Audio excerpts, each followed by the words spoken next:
What you're about to hear isn't just sad, it's deeply unsettling.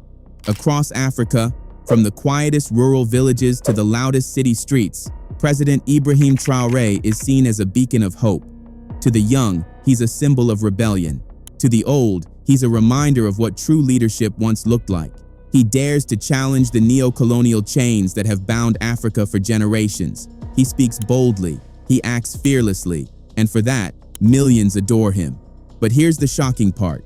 There are Africans, yes, Africans, who despise him. Not Westerners, not foreign agents, Africans, some living in the heart of the continent, others comfortable in the diaspora. And their words? They don't just criticize him, they attack. They call him a fraud, an opportunist, a manipulator exploiting anti-Western rage to grab power for himself. What they say isn't just disapproval, it's poison, pure venom. And it forces us to ask, why would Africans turn on a leader who's fighting for Africa's freedom? Let's find out. This brings us to a deeply troubling question. Why? Why would some Africans despise a man who's challenging the very system that has oppressed them for generations? Is it fear? Is it jealousy? Or have decades of betrayal left them so wounded, so disillusioned, that they can no longer recognize real leadership, even when it's right in front of them? Maybe they've been burned too many times. Maybe they've seen so many corrupt, self-serving politicians that when someone finally rises with courage and conviction, it feels foreign, too bold, too honest, too good to be true. And so, instead of hope, they respond with hostility. In today's video, we unpack this painful divide. We'll trace the roots of this unexpected backlash, and we'll ask the hard questions. Why, at a moment when Africa is crying out for unity, are some of its own people turning against the very man many believe could lead the continent to true independence? Stay with us. This story runs deeper than you think. For decades, Africa has been locked in a vicious cycle of failed leadership, a cycle that still grips the continent today. Yes, Western interference played a major role. Colonialism, exploitation, foreign manipulation. The scars run deep. But there's another truth we can't ignore. Africa's downfall hasn't come solely from outside. It's also come from within, from leaders who lacked vision, who were weak, greedy, and shamelessly corrupt. Instead of challenging the broken systems forced on them by the West, they embraced those systems because it benefited them. Under this rigged structure, they built their own empires, empires of luxury and power, while the people who trusted them were left behind. The rich got richer, the poor stayed forgotten. And as the political elite dined on foreign deals and backroom bribes, ordinary Africans faced hunger, poverty, and endless instability. And so, the cycle repeated, generation after generation. A continent full of promise, held hostage by the very leaders meant to protect it. This tragic cycle has pushed countless Africans to abandon their homelands, not because they wanted to, but because they had to, desperate for opportunity. Hungry for a future they no longer believed existed on African soil. Those who stay behind, they adapt, they endure, they learn to survive in economies that fail them, under governments that lie to them. Corruption becomes the norm, broken systems become a way of life, and when the weight of it all becomes too much, when hope dares to rise, the people march, they protest, but time and time again, their cries are met with silence or crushed with violence. And slowly, something even more dangerous begins to take root. The belief that Africa is incapable of change, that good leaders are a myth, that every promise is a lie waiting to be told. This is the deep, bitter cynicism that President Ibrahim Traoré now faces, even as he fights for sovereignty, even as he dares to imagine a different future for his people. Some Africans still refuse to believe in him. They say he's no different, that he's just another strongman, another illusion, another name in a long line of broken dreams. But maybe, just maybe, this disbelief has nothing to do with Traoré himself. Maybe it's the result of being betrayed too many times, of watching hero after hero rise, only to fall. And maybe that's why so many have failed to see the truth, that Ibrahim Traoré could be the most promising leader Burkina Faso has seen since the legendary Thomas Sankara. Now, based on our research, we've uncovered the key reasons behind this deep skepticism. Why? Despite his bold vision and revolutionary spirit, some Africans still turn their backs on Traoré. The first, and perhaps most common reason some Africans reject Traoré is simple. He's a military leader. Since the early days of African independence, one idea has been pushed relentlessly, especially by Western powers. Democracy is the only legitimate form of governance, and on paper, that idea is powerful. Democracy gives people a voice. It promises choice, accountability, participation. Whether through direct voting or parliamentary systems, it sells the dream of freedom. But here's the reality. Traoré didn't rise through the ballot box. He didn't campaign. He didn't ask for votes. He seized power through a military coup. He forcefully removed the old regime and took control, without a single vote cast. For many Africans, that's an instant red flag, a painful reminder of the past. Because between the 1960s and 1990s, the African continent was swept by wave after wave of military regimes, and most of them ended in bloodshed and ruin. They ruled with iron fists. They crushed dissent. They stole. They tortured. They killed. And so today, when people hear military leader, they don't think of discipline or stability. They think of dictatorship, of nightmares dressed as governments. It's no wonder some see Traoré with suspicion. But the real question is he just another soldier with power or something entirely different? The shadow of men like General Sani Abacha still hangs heavy over Africa. Abacha, Nigeria's military ruler in the 1990s, isn't remembered for building the nation. He's remembered for looting it. Billions of dollars disappeared under his rule, so much that even today, Nigerian authorities are still hunting for the stolen funds. For Traoré's critics, that history is hard to forget. The moment they see a man in uniform holding power, they don't see a reformer. They see a threat. To them, Traoré isn't a liberator. He's a potential despot in disguise. Another soldier turned ruler who could one day betray the very people he claims to serve. So, for these Africans, his military uniform isn't a symbol of discipline. It's a warning sign, a painful reminder of betrayal, an echo of an era they hoped was buried in the past. But the fears go deeper than corruption or authoritarian rule. There's another dangerous flaw in military governance: instability from within. In the world of military regimes, power isn't earned through ballots, it's seized. And just as it's seized, it can be seized again. That's the brutal, unforgiving truth of military politics. Today's leader can become tomorrow's victim. Coups lead to counter-coups. Hope gives way to fear. Stability turns to chaos. And it's this cycle, the endless revolving door of power, that has haunted Africa for decades. It's why so many African nations have slowly turned toward democracy, not because it's perfect, but because they're tired of living on a knife's edge. This is exactly why some Africans remain uneasy about President Ibrahim Traoré. The concern isn't always rooted in hatred. It's often grounded in history. Many argue that if Traoré truly wants to build a lasting legacy, he should step aside and allow the people to choose their leader through the ballot box. We've heard this echoed not just by everyday citizens, but even by members of political parties within Burkina Faso. They're calling for a return to civilian rule, for elections, for legitimacy, not just in the eyes of the world, but more importantly, in the eyes of the people. And in some ways, their fear is justified, because history is on their side. Look at Thomas Sankara, the iconic revolutionary who, like Traoré, seized power through a military coup. In just 4 years, Sankara transformed Burkina Faso. He launched sweeping reforms, fought corruption, championed women's rights, and pushed for economic independence. He became a symbol of African pride. But despite all his accomplishments, his story ended in tragedy. He was betrayed, overthrown, and assassinated by his closest ally, Blaise Compaoré, a fellow soldier, a man backed by foreign powers, especially France. So when critics warn that military leadership is unstable, they're not wrong. That fear is not paranoia. It's the echo of a history soaked in betrayal. And that's why, for many Africans, Traoré's rise isn't just a reason for hope. It's a reason to stay alert, to celebrate cautiously, and to watch every step with eyes wide open. Interestingly, when Blaise Compaoré overthrew Thomas Sankara, he didn't stay in military uniform for long.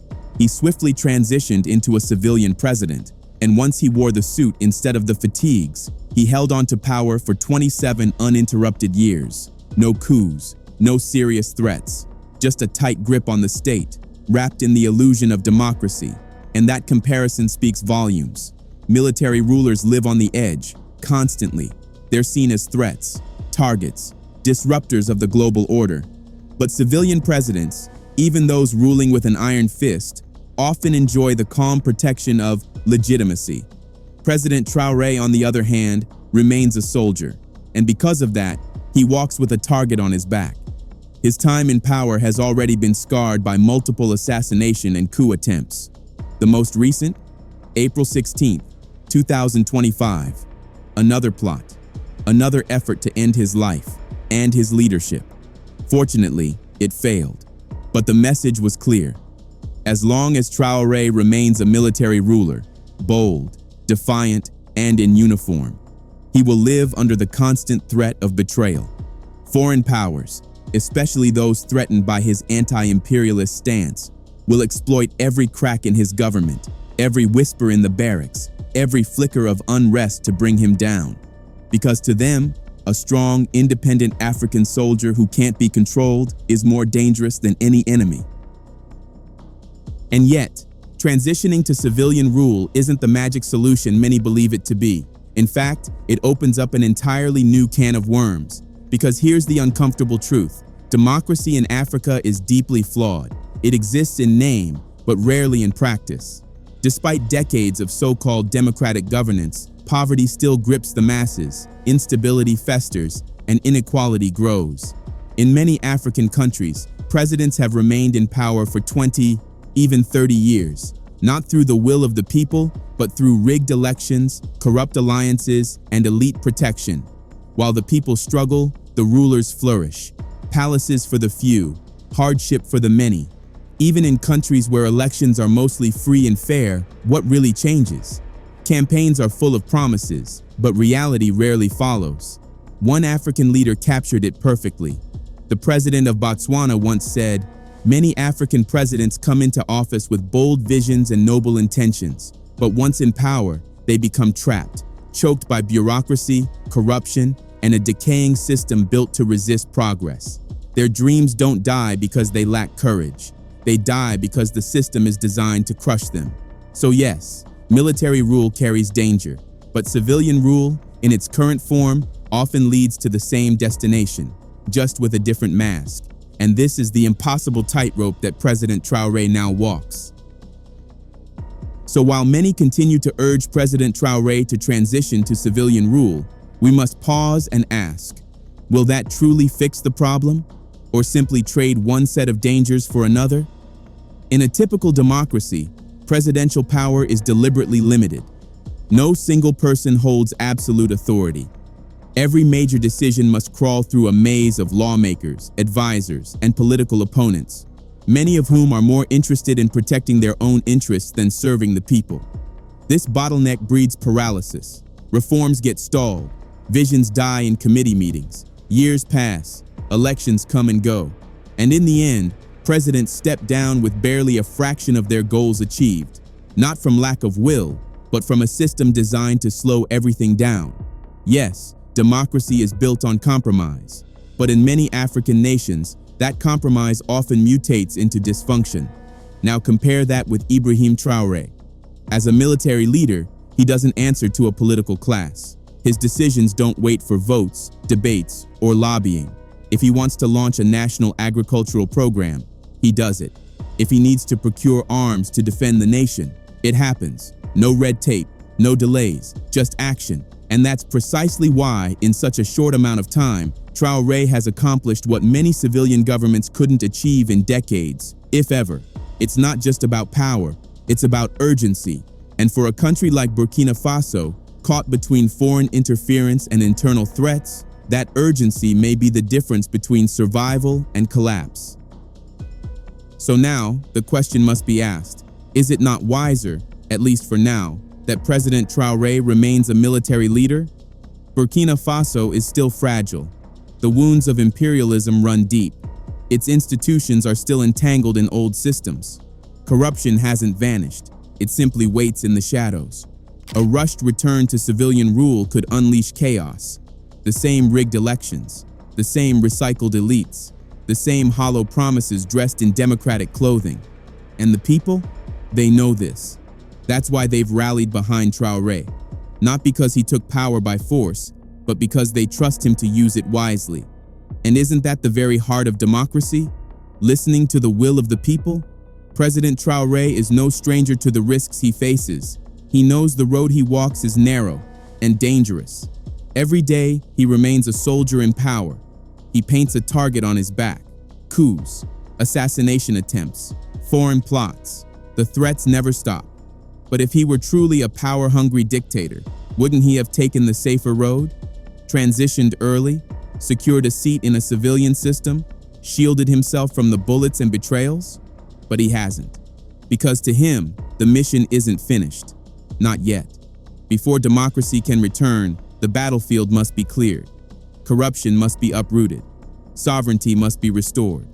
Only then can elections mean something.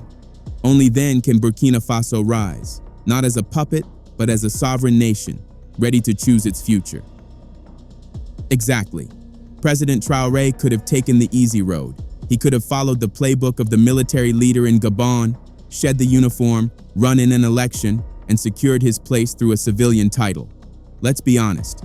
If he held an election today, he would likely win by a landslide. His popularity is undeniable.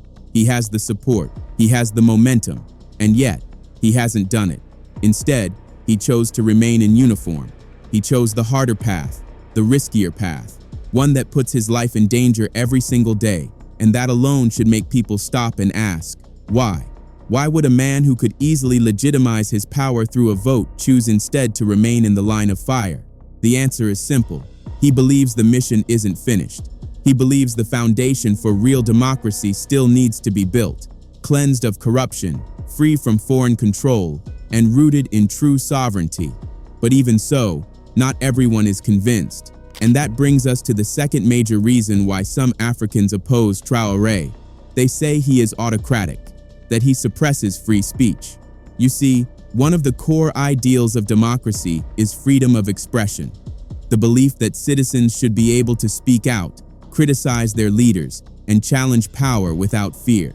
In theory, it's a noble concept, but in practice, even in the West, it rarely holds up. Take the United States, often hailed as the global champion of free speech. Yes, the right exists on paper, but in reality, free speech is carefully managed, curated even.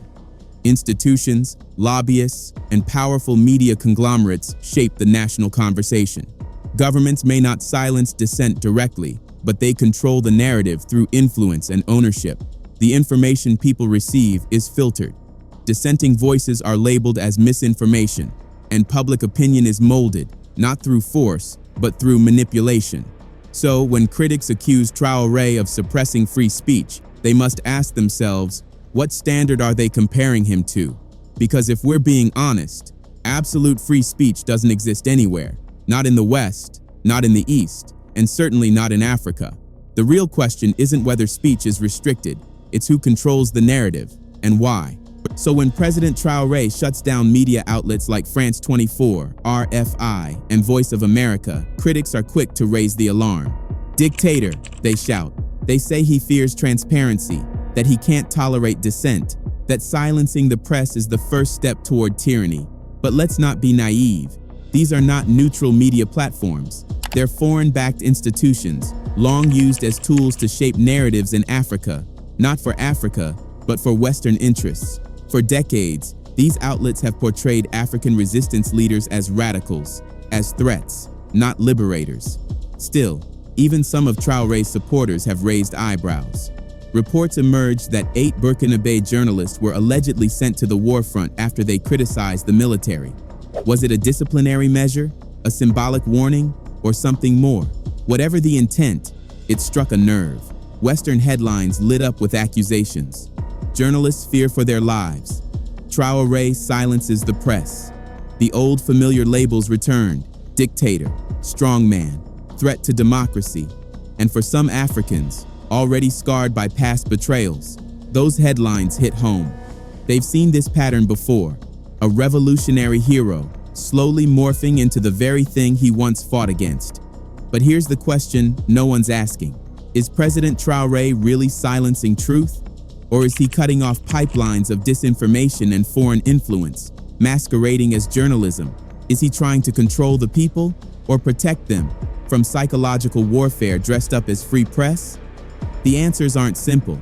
This isn't a story of saints and villains. It's a battlefield of competing narratives, power struggles, and historical trauma.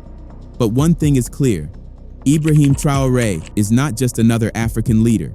He's a symbol, a lightning rod, a man whose methods spark controversy, but whose mission forces a continent to confront itself. And that's what makes him not just polarizing, but one of the most important leaders of our time. On the surface, yes, it may look like a textbook case of suppressing free speech, a violation of human rights. That's the story many in the international media want you to believe. And at first glance, it's convincing, but peel back the layers, and you'll find something far more complex and far more strategic. Because here's the truth, media isn't just a source of information, it's a weapon. Every powerful nation knows this. Every government, whether democratic or authoritarian, understands a simple rule: control the narrative, and you control the people.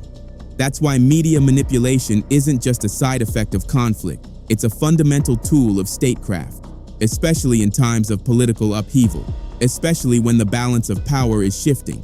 Take Libya, for example. Before the bombs fell, before a sovereign nation was reduced to rubble, Western media unleashed a full-scale character assassination of Muammar Gaddafi. He was painted as a madman, a butcher, a tyrant who murdered his own people. The truth didn't matter. Perception did.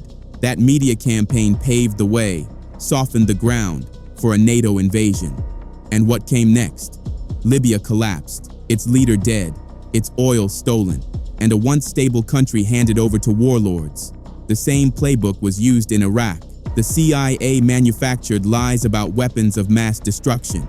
The media echoed them relentlessly. And soon, an invasion was justified. Thousands died. A nation was destabilized.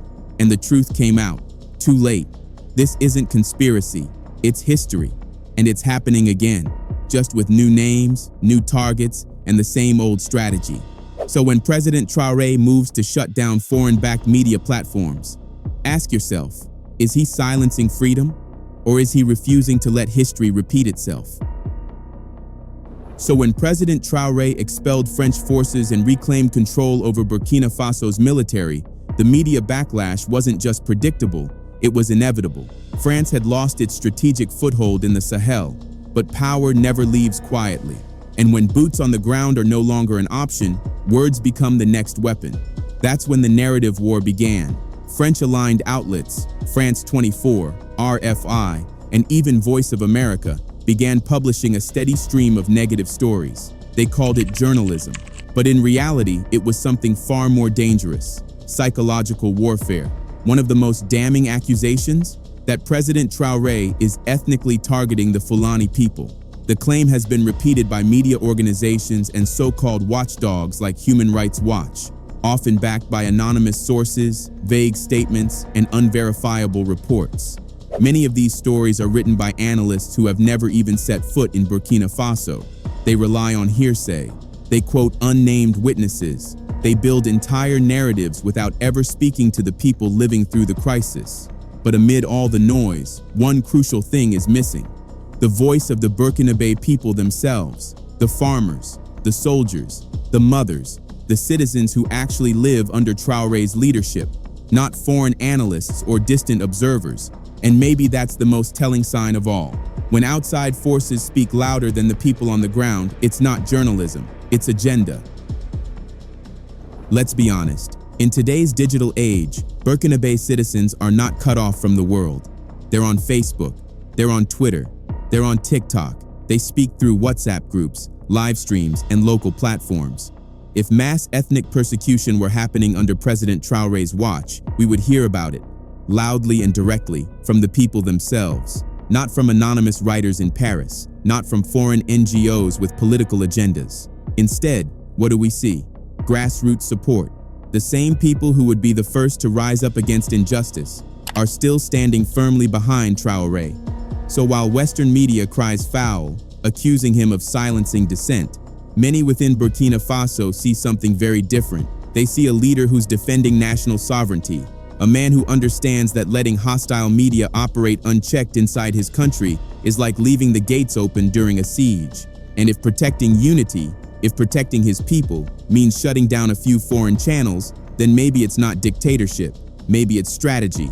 The West may call it censorship, but to many Burkinabe, it's self-defense. Now, let's set the record straight about the Burkinabe journalists reassigned to the front lines. From day one, President Traoré made his position clear. He will not tolerate anyone, especially not fellow citizens, disrespecting the soldiers who are risking everything for their country.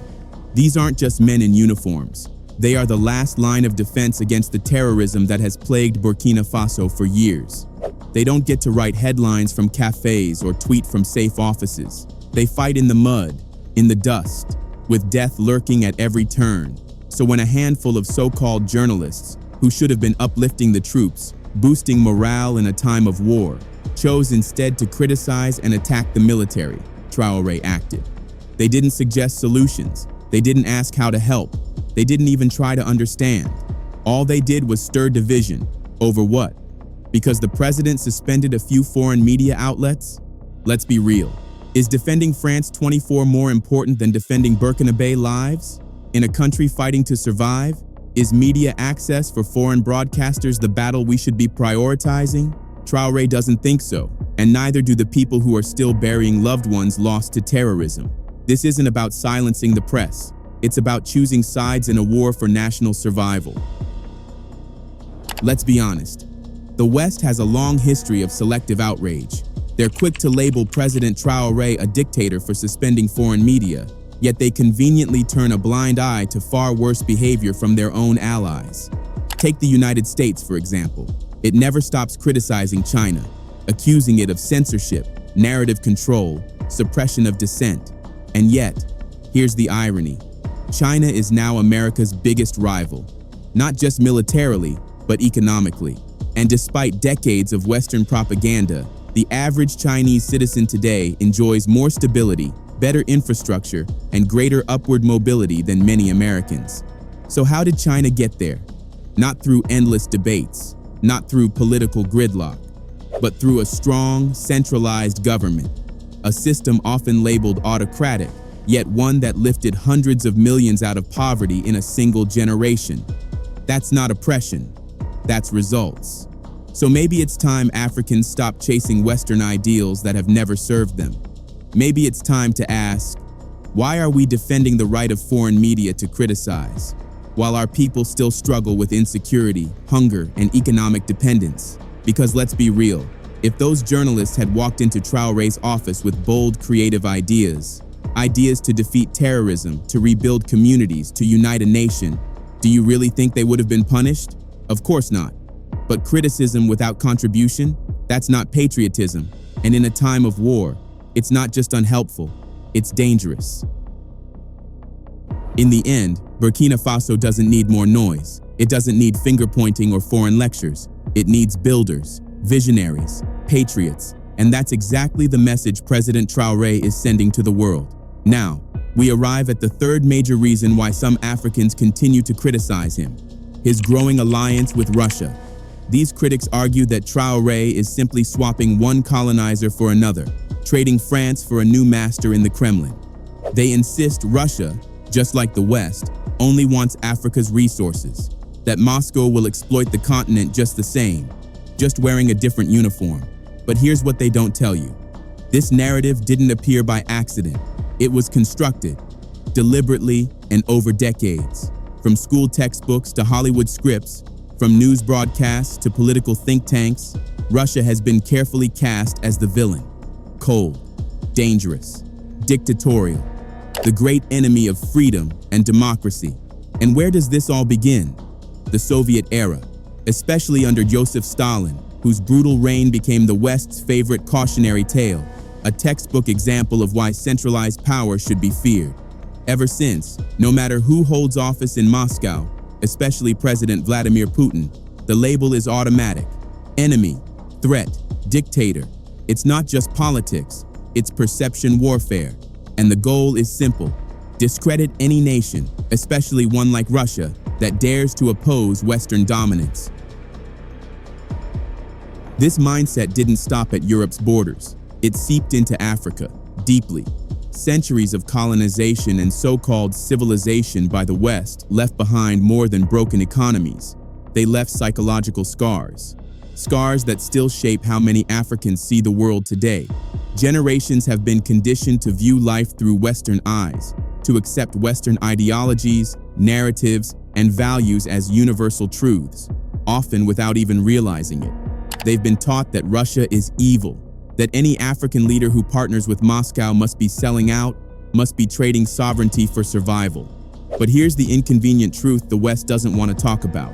Russia was never a colonizer in Africa, not once. In fact, during Africa's darkest era of anti-colonial struggle, Russia, then the Soviet Union, stood with the continent. From Namibia to Angola, from Mozambique to South Africa, it was the Soviets who supplied arms, training, and political support to liberation fighters. While France, Britain, and the US either backed colonial regimes or turned a blind eye, Russia stood with Africa.